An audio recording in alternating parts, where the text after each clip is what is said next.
সম্মানিত ওমান প্রবাসী ভাই এবং বোনেরা, আসসালামু আলাইকুম। আজকে আমাদের আলোচনার বিষয় ট্রাভেল পারমিট, যা আপনাদের অনেকের মাঝে সাধারণ ক্ষমা, জেনারেল অ্যামনেস্টি অথবা কমনলি যারা আপনাকে আউটপাস হিসেবে পরিচিত, এই বিষয়টা নিয়ে আলোচনা করা হবে। শুরুতেই আমরা আউটপাস সম্পর্কিত একটা সাধারণ ধারণা এবং পরবর্তীতে আপনার দূতাবাসের এই সেবাটি কিভাবে গ্রহণ করবেন, আপনার কি কি ডকুমেন্ট প্রয়োজন, এবং সর্বশেষ এই আউটপাস সম্বন্ধিত আপনাদের মাঝে যে কমন প্রশ্নগুলো থাকে, এই প্রশ্নগুলোর আমরা অ্যান্সার দেওয়ার চেষ্টা করব। সকলের অবগতির জন্য আমি জানাচ্ছি যে ওমান সরকারের কর্তৃক কোনো প্রকার আউটপাস অথবা সাধারণ ক্ষমা অথবা জেনারেল অ্যামনেস্টি অদ্যাবধি ঘোষণা করা হয়নি। তথাপিও আমাদের দূতাবাসের অনুরোধের প্রেক্ষিতে প্রতি বৃহস্পতিবার এবং সাপ্তাহিক ছুটির দিন ব্যতীত সপ্তাহের বাকি 4 দিন প্রতিদিন আমরা 10 জন পুরুষ এবং 5 জন মহিলাকে আউটপাসের মাধ্যমে বাংলাদেশে প্রেরণ করতে পারি, যাদের কোনো প্রকার জরিমানা প্রদান করতে হয় না। দূতাবাসের এই সেবাটি গ্রহণ করতে ট্রাভেল পারমিট সংক্রান্ত দূতাবাসের ফর্ম, আপনার ওয়ার্ক ডিটেলস অথবা বায়ানাত এবং সদ্য তোলা 2 কপি পাসপোর্ট সাইজ ছবি ছাড়া অন্য কোনো ডকুমেন্ট প্রয়োজন নেই। এটা হচ্ছে আমাদের দূতাবাসের নির্ধারিত ফর্ম।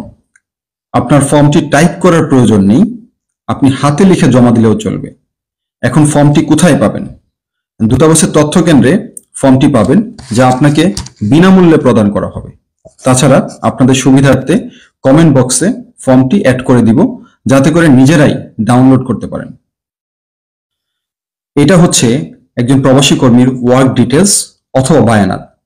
এই ডকুমেন্টটি আমাদের এম্বাসিতে নেই। এখন আপনি এই ডকুমেন্টটা কোথায় পাবেন?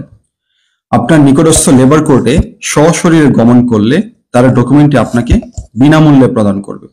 তো সুতরাং একটা আউটপাস সেবা গ্রহণে দূতাবাসের ফর্ম, আপনার ওয়ার্ক ডিটেলস অথবা বায়ানাত এবং 2 কপি পাসপোর্ট সাইজ ছবি ছাড়া অন্য কোনো ডকুমেন্ট প্রয়োজন। আমাদের সবার মাঝে যে অজানা ভয় অথবা কমন প্রশ্নগুলো থাকে তা ক্লিয়ার করার চেষ্টা করছি। কারা দূতাবাসের এই সেবাটি পাবেন? শুধুমাত্র নিয়োগকর্তা যাদেরকে ব্লকড অথবা ক্যান্সেল করেছে এবং যারা দীর্ঘদিন যাবৎ আনডকুমেন্টেড অবস্থায় আছেন, তারাই এই সেবাটি গ্রহণ করতে পারবেন। আউটপাসে বাংলাদেশে প্রত্যাবর্তন করলে আমি কি পুনরায় ওমানে আসতে পারবো? এখানে 2024 সাল থেকে একটা নতুন নিয়ম করা হয়েছে। 2024 সালের 1 জানুয়ারি হতে যারা পুলিশ, লেবার কোর্ট অথবা দূতাবাসের আউটপাস সেবায় আনডকুমেন্টেড অথবা অবৈধ হয়ে বাংলাদেশে প্রত্যাবর্তন করেছেন, তারা আর ওমানে আসতে পারবেন না। সেবাটি গ্রহণে কোনো মাধ্যম অথবা এজেন্টের প্রয়োজন আছে কি? সেবাটি গ্রহণে কোনো ট্রাভেল এজেন্সি, মাধ্যম, এজেন্ট অথবা মধ্যস্বত্বভোগীর প্রয়োজন নেই।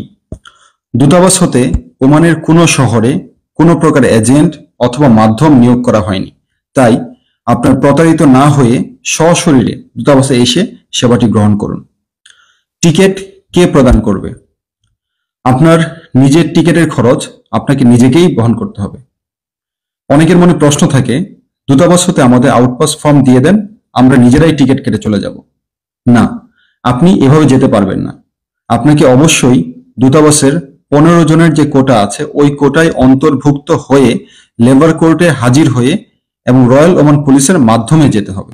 সর্বোচ্চ কত কেজির মালামাল আপনি সাথে বহন করতে পারবেন? যারা অবৈধ হয়ে royal Oman police, labour court অথবা দূতাবাসের আউটপাস সেবায় গমন করছেন, তারা সর্বোচ্চ 7 কেজি হ্যান্ড লাগেজ বহন করতে পারবেন।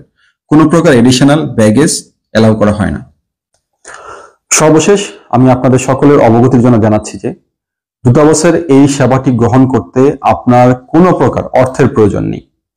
তাই কারো মাধ্যমে প্রতারিত না হয়ে আপনি সেবাটি গ্রহণ করতে সরাসরি দূতাবাসে হাজির হন এবং আপনাকে সর্বাত্মক সহায়তা প্রদান করা হবে।